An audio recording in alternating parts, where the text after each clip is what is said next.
नमस्कार, नेपाल लाइभ समाचारमा स्वागत छ। म पुष्पा केसी। सुरुमा प्रमुख समाचार शीर्षकहरू।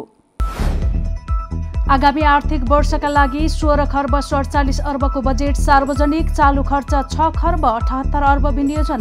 विकास खर्चका लागि 3 खर्ब 47 अर्ब छुट्याइयो। सामाजिक सुरक्षा भत्ताका लागि 1 खर्ब रुपैयाँ विनियोजन। वृद्ध भत्ता 1000 र कर्मचारीको तलब 2000 रुपैयाँले बढ्यो। सशस्त्र र नेपाल प्रहरीको रासन भत्ता 15% ले वृद्धि।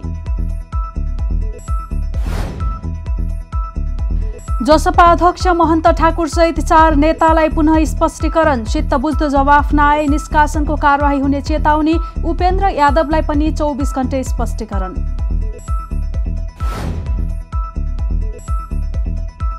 बेलायत, ब्राजिल, दक्षिण अफ्रिका र भारतपछि भियतनाममा पनि कोरोना भाइरसको नयाँ भेरिएन्ट पहिचान। हावाको माध्यमबाट पहिलाका भेरिएन्ट भन्दा तीव्र गतिमा फैलिन सक्ने।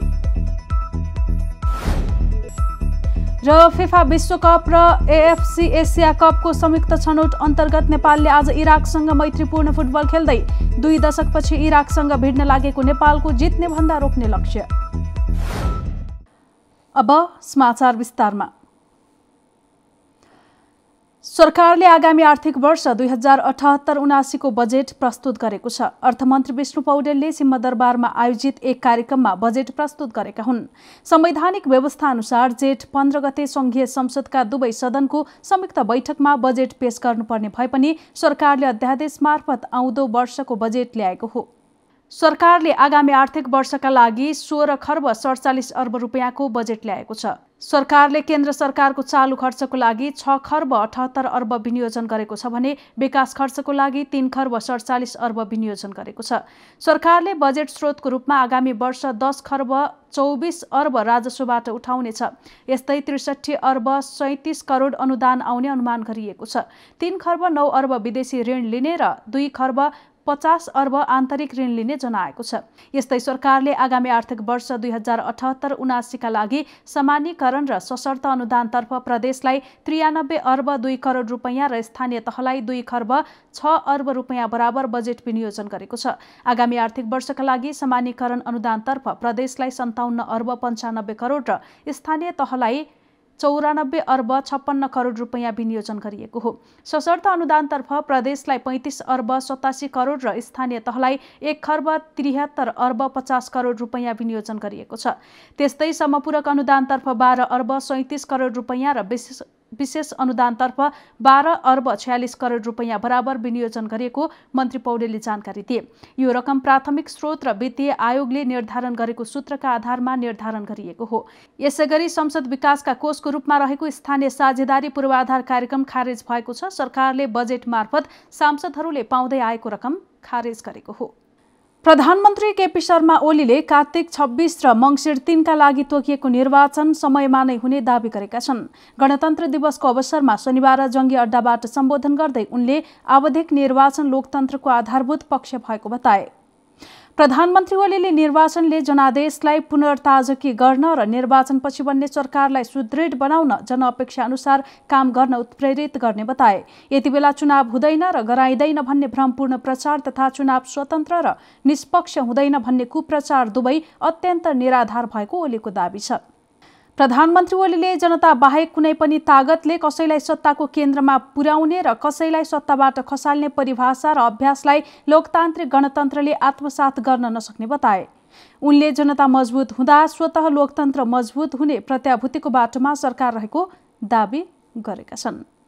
पछिल्लो 24 घण्टामा थप 116 कोरोना संक्रमितको मृत्यु भएको छ। स्वास्थ्य तथा जनसङ्ख्या मन्त्रालयका अनुसार यो सँगै मृतकको संख्या कुल 7163 पुगेको छ।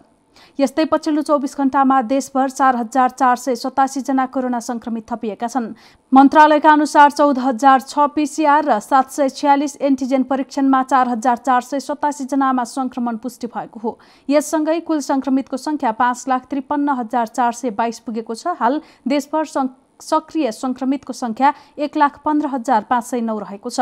यस्तै थप 6,080 जना संक्रमणमुक्त भएका छन्। यो सँगै संक्रमणमुक्त हुनेको संख्या 4,34,750 पुगेको छ।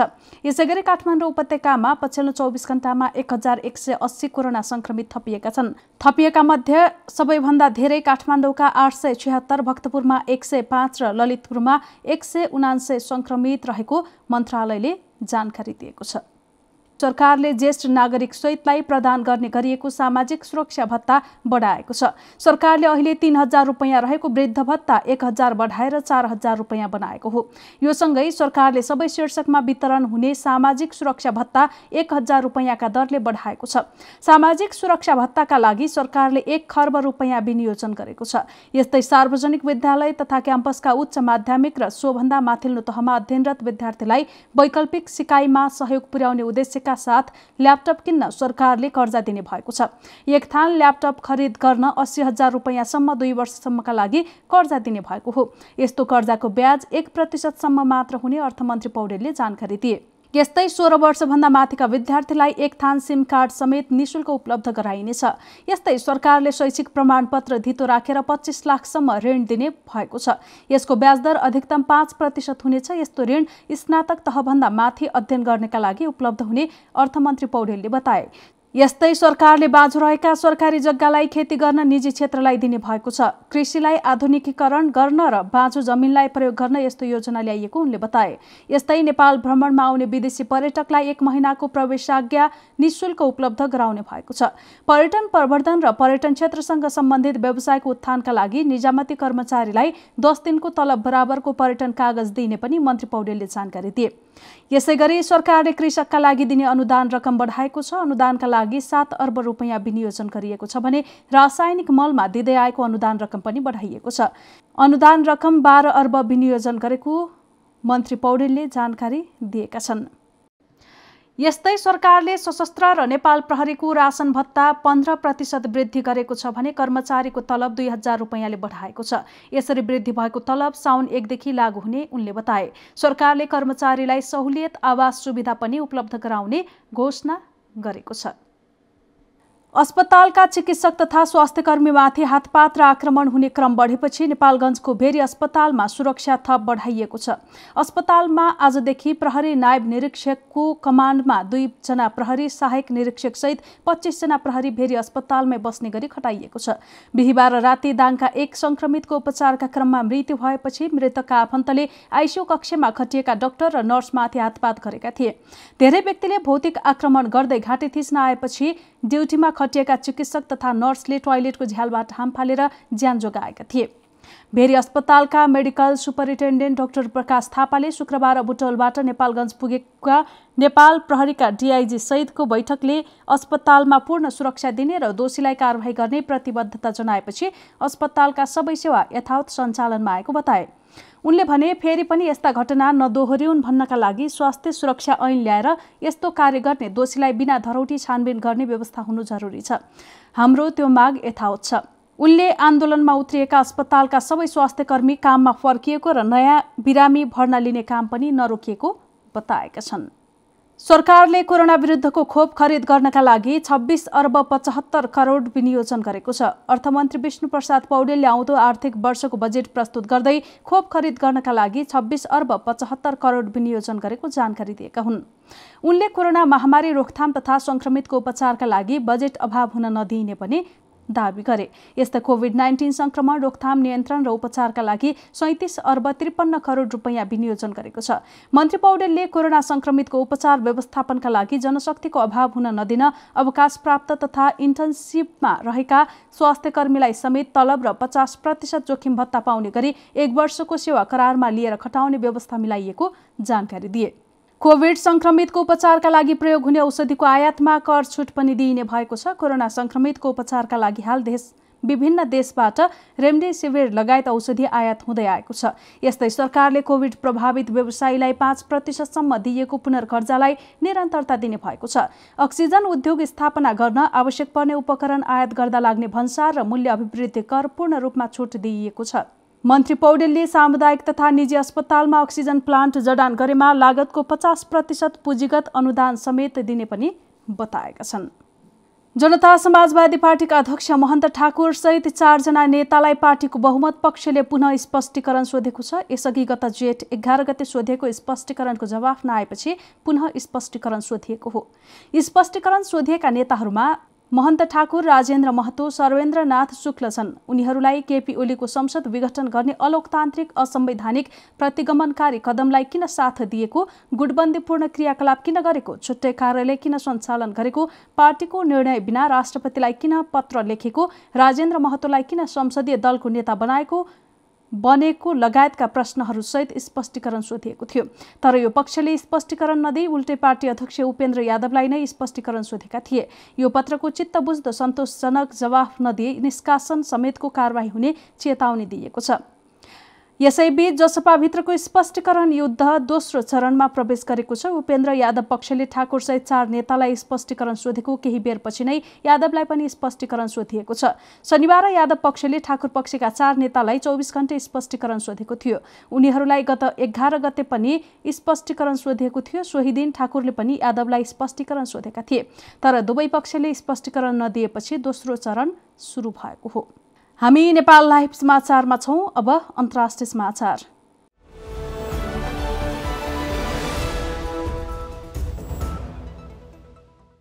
बेलायत, ब्राजिल, दक्षिण अफ्रिका र भारतपछि भियतनाममा पनि कोरोना भाइरसको नयाँ भेरिएन्ट पहिचान भएको छ। भियतनामका स्वास्थ्य मन्त्री बिएन टान लाङले शनिबार कोरोना भाइरसको नयाँ भेरिएन्ट फेला परेको बताएको बीबीसीले जनाएको छ। यो नयाँ भेरिएन्ट भारत र बेलायतमा पाइएको भेरिएन्टको मिल्दोजुल्दो रूप भएको र हावाको माध्यमबाट पहिलाका भेरिएन्टभन्दा तीव्र गतिमा फैलने बताइएको छ। भियतनाम ती केही देशमा पर्छ जो गत वर्ष कोरोना भाइरसलाई फैलनबाट रोक्न सफल भएको थियो। तर अहिले त्यहाँ कोरोना महामारी तीव्र गतिमा फैलिरहेको छ र स्थितिलाई नियन्त्रणमा लिन सरकारलाई निकै मेहनत गर्नु परिरहेको छ। समाचार एजेन्सी रोयटर्ससँग भियतनामका स्वास्थ्य मन्त्रीले भने, हामीले संक्रमित भएका केही पीडितको नमुना लिएर जिनोम सिक्वेन्सिङ गरेका थियौं। यस क्रममा हामीले नयाँ खालको भाइरसको भेरिएन्ट फेला पारेका छौं जो भारत र बेलायतमा पाइएको भेरिएन्टको मिल्दोजुल्दो रूप हो। उनका अनुसार अहिले फेला परेको भेरिएन्ट भारतमा पाइएको भेरिएन्टको जस्तै भएको, तर यसमा जो म्युटेसन देखिएको छ त्यो बेलायतमा पहिला फेला परेको भाइरसमा पाइएको थियो। नेपाल लाइभ समाचारमा अब खेल समाचार।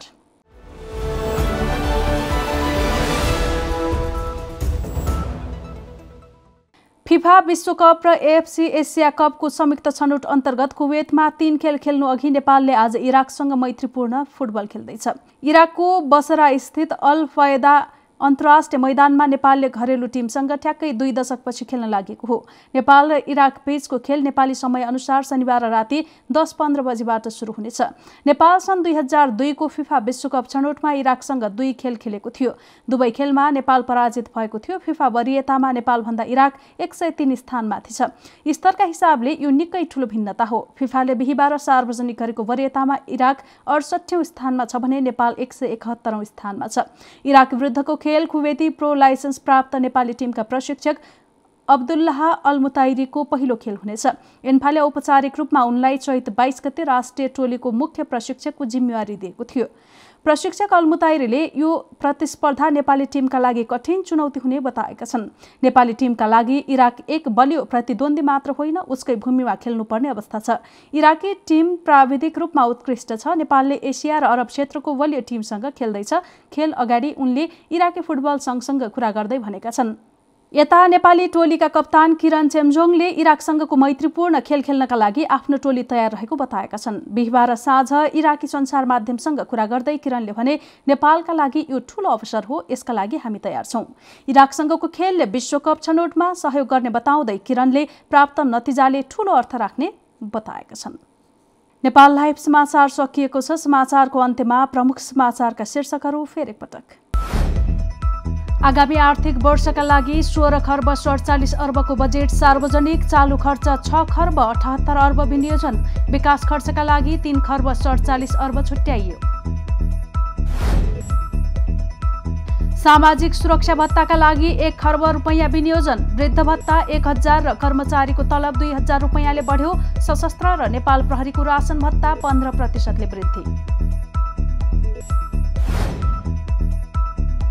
जसपा अध्यक्ष महन्त ठाकुर सहित 4 नेतालाई पुनः स्पष्टीकरण। चित्त बुझ्दो जवाफ नआए निष्कासनको कारवाही हुने चेतावनी। उपेन्द्र यादवलाई पनि 24 घण्टे स्पष्टीकरण।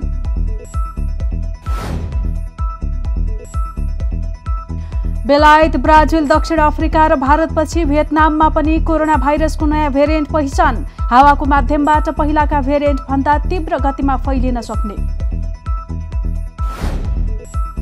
र फिफा विश्वकप र एएफसी एसिया कपको संयुक्त छनौट अन्तर्गत नेपालले आज इराकसँग मैत्रीपूर्ण फुटबल खेल्दै 2 दशकपछि इराकसँग भिड्न लागेको नेपालको जित्ने भन्दा रोक्ने लक्ष्य। नेपाल लाइभ समाचार आज यति नै। यसपछि नेपाल लाइभमा सर्टकट खबर हेर्न सक्नुहुनेछ। यस्तै हाम्रा अन्य कार्यक्रम नेपाल लाइभको Facebook page, YouTube channel, Twitter र हाम्रो वेबसाइट नेपाललाइभ.com मा पढ्न र हेर्न सक्नुहुनेछ। नमस्कार।